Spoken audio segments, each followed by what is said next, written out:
Bonjour les CM1, ça va? Bon bah je voulais vous dire que je pensais à vous et puis vous lire une petite histoire parce que vous savez que j'aime bien vous lire des histoires. Donc avant de partir en vacances. Voilà, donc c'est un conte de la rue Broca et ça s'appelle l'histoire de Lustucru. Ce jour-là, dans la salle de classe, la maîtresse posa aux enfants la question suivante. Comment s'appelait le général romain qui a conquis la Gaule? Alors le petit Bachir leva le doigt pour demander la parole et répondit. Lustucru! La maîtresse, paraît-il, ne fut pas satisfaite. Mais monsieur Pierre, lui, quand il apprit l'histoire, se demanda tout de suite. Et si c'était Bachir qui avait raison? La vérité, dit-on, sort de la bouche des petits-enfants. Il n'y a pas de doute, il faut que je me renseigne.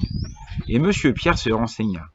Il relut tous les bons auteurs, Perrault, Galland, Grimm, Andersen, Afanassieff et autres. Il se promena, il médita, il s'assit, se coucha.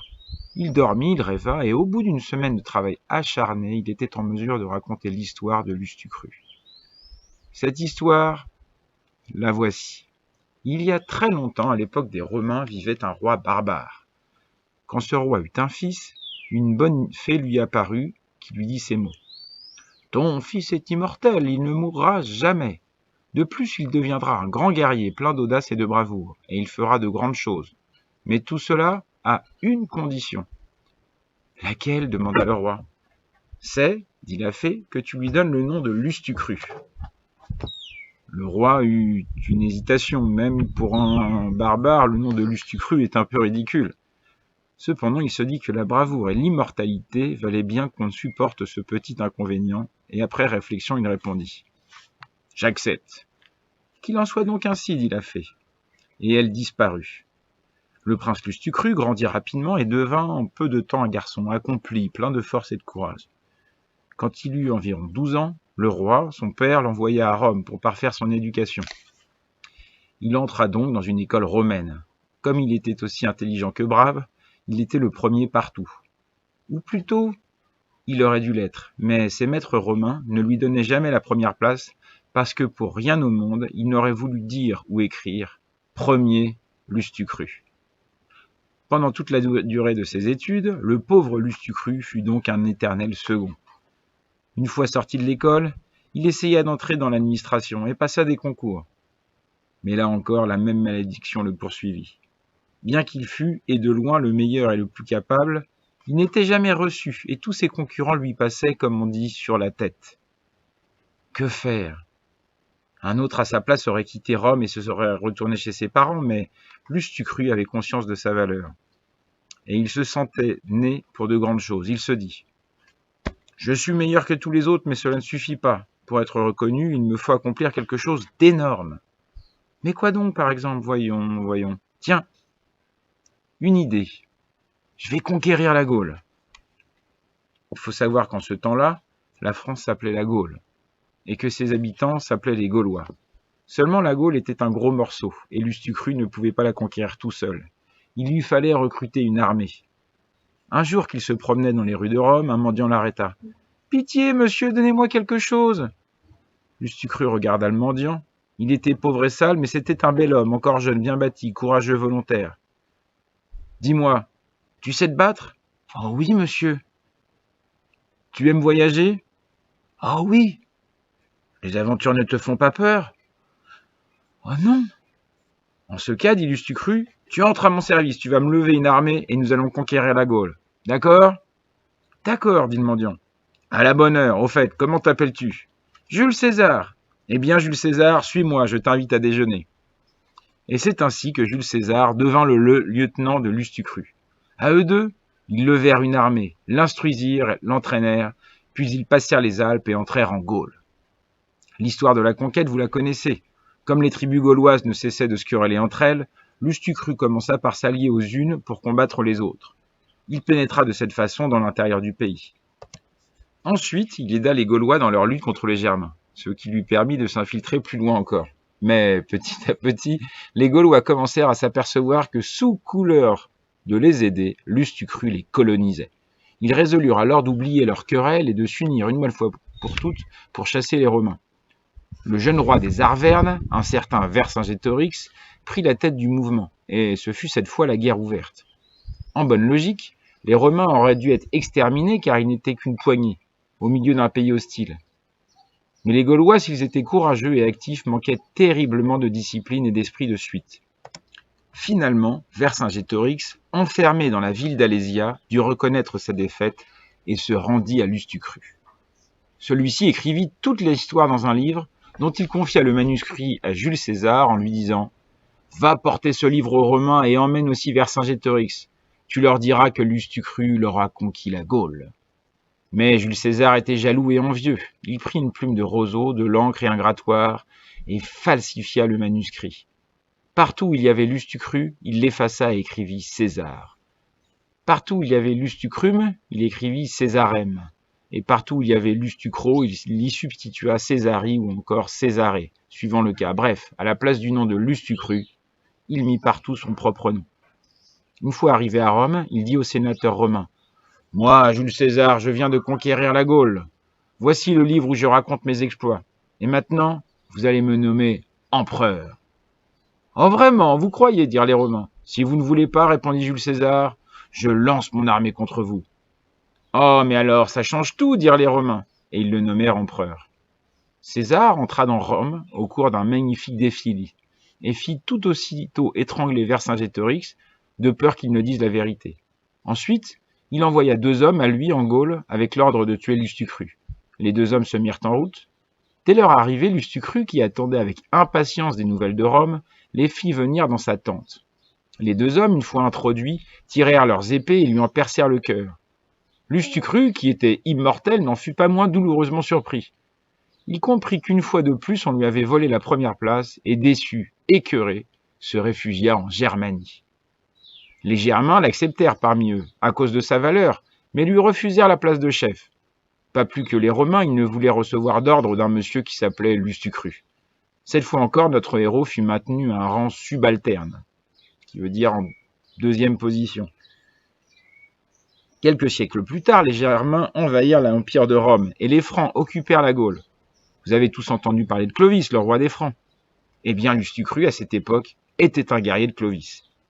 En 486, après avoir battu la dernière des armées romaines stationnées en Gaule, Clovis s'empara de la ville de Soissons et la mit au pillage. Tous les objets précieux furent rassemblés puis tirés au sort, et Lustucru reçut un magnifique vase qui venait de l'église. Le partage terminé, le roi Clovis vint lui faire une proposition.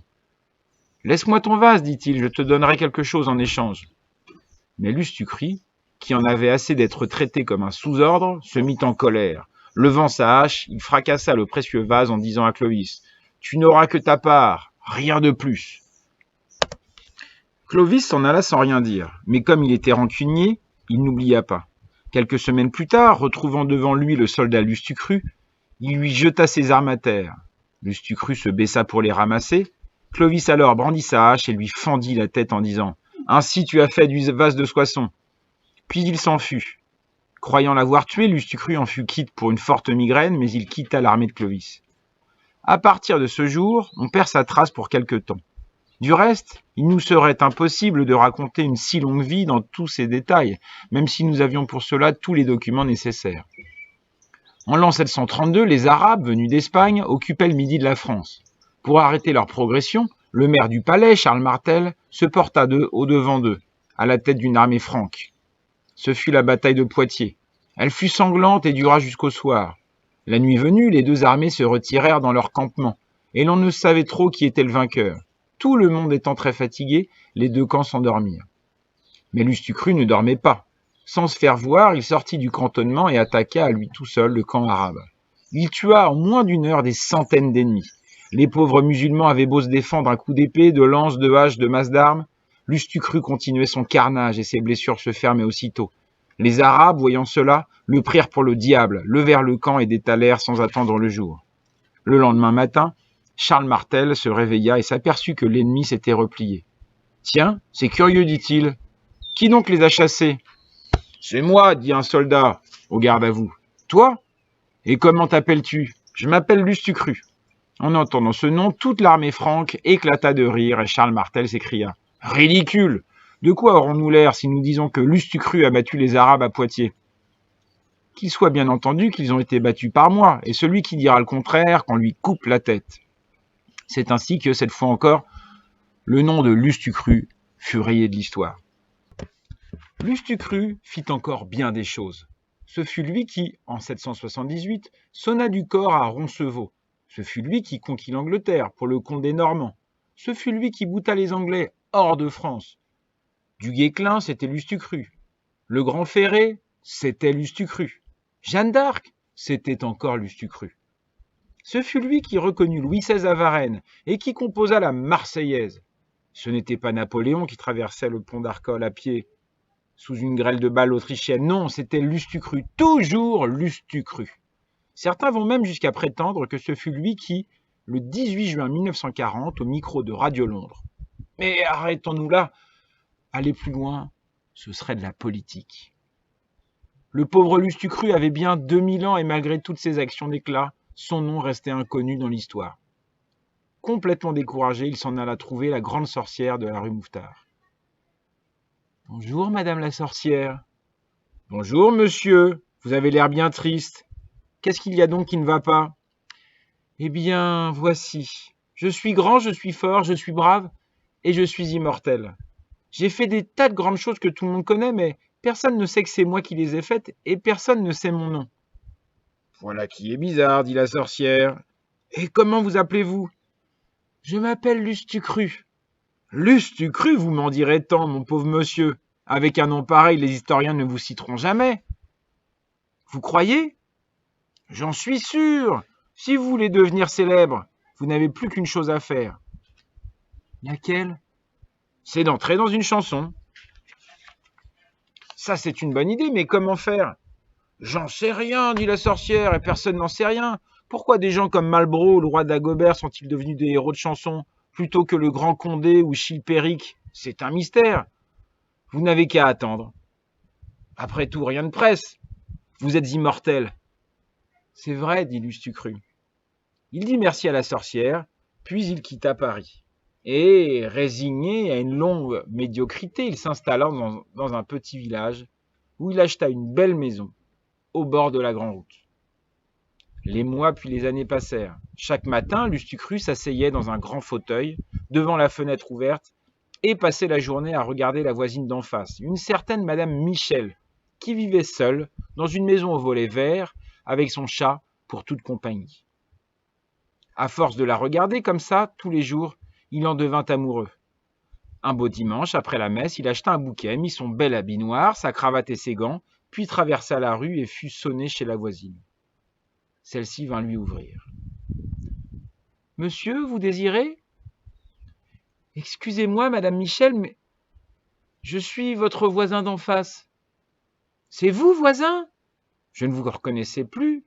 Comme vous êtes beau, entrez donc 5 minutes, vous prendrez bien un petit quelque chose. »« Avec plaisir, madame Michel. Tenez, voici des fleurs pour vous. »« Oh, comme vous êtes gentil. Et qu'elles sont belles, asseyez-vous, je vais les mettre à l'eau. Dites-moi, madame Michel. »« Je vous écoute, voisin. »« Eh bien, je suis venu vous demander en mariage. »« Vous voulez m'épouser ? » ?»« Oui, madame Michel. »« Oh, pas possible, mais je vous connais à peine. »« Vous apprendrez à me connaître, madame Michel. Vous voyez, je suis grand, je suis fort, je suis brave. Et qui plus est, je suis immortel. »« Ma foi, dit-elle, j'avoue que c'est intéressant. Et comment vous appelez-vous ? » ?»« Je m'appelle Lustucru. » En entendant ce nom, la mère Michel changea de visage et répondit d'un air épouvanté. « Oh non, voisin, ce n'est pas possible, vous êtes bel homme, il n'y a pas à dire, vous êtes même bien plaisant. Mais moi, je suis une femme sérieuse. Je n'ai pas envie d'être ridicule aux yeux de tout le pays. Demandez-moi n'importe quoi. Mais de m'appeler Madame Lustucru, ça non. J'aime encore mieux rester toute seule. » Une fois de plus, le pauvre Lustucru était victime de son nom. Mais cette fois, il était amoureux et ne se tint pas pour battu. Ce soir-là, comme il prenait le frais, à la porte de sa maison, il aperçut une ombre vague qui se déplaçait sur le bord de la route. Il regarda attentivement et reconnut le chat de la voisine. Il appela « Minet, minet. Minet, minet, minet, minet. Le chat, qui n'était pas craintif, s'approcha de lui pour se faire caresser. Lustucru le saisit, l'emporta et l'enferma dans une petite cabane, tout au fond de son jardin. Après quoi, il alla se coucher, riant sous cape et se frottant les mains. Le lendemain, sur le coup de 8 heures, il fut réveillé en sursaut par des cris aigus. C'était la mère Michel à sa fenêtre qui se lamentait. « Hélas, mon petit Minet! Où est mon petit Minet? J'ai perdu mon petit Minet! Personne n'a vu mon petit Minet? Youhou! Qui me rendra mon petit Minet? » Lustucru se leva et mit le nez à la fenêtre. « Eh bien, madame Michel, qu'avez-vous donc? »« Ah, monsieur Lustucru, c'est mon petit Minet, j'ai perdu mon petit Minet. »« Mais non, vous ne l'avez pas perdu. »« Qu'est-ce que vous dites? Vous savez où il est? »« Eh oui, je le sais. »« Et où est-il? »« Chez moi. »« Chez vous? Oh, quel bonheur, je viens le chercher tout de suite. »« Minute, madame Michel. Je n'ai pas dit que je vous le rendrais. »« Comment vous ne me le rendrez pas? Mais vous n'avez pas le droit, c'est mon petit Minet à moi. Je ne peux pas vivre sans mon petit Minet. Et moi, madame Michel, je ne peux pas vivre sans vous. Épousez-moi et je vous rends votre chat. Et si je refuse? Si vous refusez, je le mangerai. Oh, c'est trop fort, je vais chercher les gendarmes. Eh bien, c'est cela, allez donc chercher les gendarmes et moi, pendant ce temps, je mets le chat à la casserole. En entendant ces mots, la mère Michel se mit à pleurer. Oh, monsieur Lustucru, pourquoi donc êtes-vous si méchant? C'est parce que je vous aime, madame Michel. La mère Michel ouvrit de grands yeux. Vous m'aimez à ce point-là? Oui, madame Michel. Cette fois, la mère Michel fut tout émue. Pauvre homme, pensa-t-elle, je ne savais pas qu'il existait encore des êtres capables d'aimer à ce point. Après tout, Lustucrus n'est pas un si vilain nom, on doit s'y habituer à la longue. Et elle dit tout haut. Si je vous épouse, vous me rendrez mon chat? Je vous le rendrai. Vous ne lui ferez aucun mal? Je ne lui ferai aucun mal. Promis juré? Promis juré. Alors c'est entendu, je vous épouse. Vraiment? Vraiment? Pour toute la vie? Pour toute la vie. Promis juré? Promis juré. Ah, quelle joie! Merci, madame Michel. Lustucru s'habilla, descendit et délivra sans plus tarder le chat de sa voisine. 6 mois plus tard avaient lieu leurs noces, et au moment où les nouveaux mariés sortaient de l'église, les enfants du pays se mirent à chanter. C'est la mère Michel qui a perdu son chat, qui crie par la fenêtre à qui le lui rendra. C'est le père Lustucru qui lui a répondu. Allez, la mère Michel, votre chat n'est pas perdu. Qu'est-ce que c'est que cette chanson? Demanda Lustucru. C'est une nouvelle chanson que l'on chante sur vous, répondirent les enfants. Je la trouve stupide, dit la mère Michel. Et moi, dit Lustucru, je la trouve merveilleuse. Depuis ce temps-là, le père Lustucru vit parfaitement heureux dans son petit village, avec sa femme et le chat. Les petits-enfants, chaque fois qu'ils le rencontrent, lui chantent sa chanson pour lui faire plaisir et il leur donne des sous pour acheter des bonbons. Voilà les enfants, c'était l'histoire de Lustucru. Je vous souhaite de bonnes vacances, reposez-vous bien et je vous attends avec impatience le 26 avril. À bientôt!